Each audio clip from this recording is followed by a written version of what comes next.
iš vieno čia yra santykis. Kiek reikia mūsų pramoniai, sakykime, mūsų ekonomikai, kiek reikia, kad būtų imigrantų, nes trūksta darbo jėgos.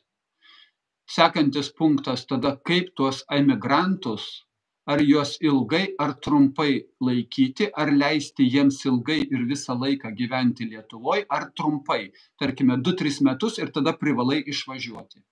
Jeigu leisti ilgai, kaip juos integruoti, kad jie taptų Lietuvos sudėtinė dalim.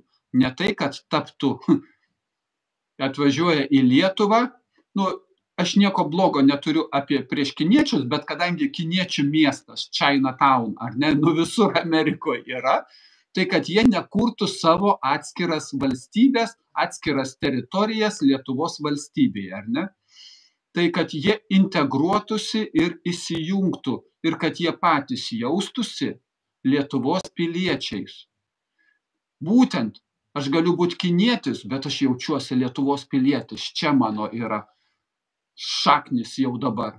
Tai šitas klausimas yra sudėtingas, jį reikia kompleksiškai spręsti. Jeigu išeina, tai geriausia, kad kuo mažiau būtų tų imigrantų. Toliau, Vaidai.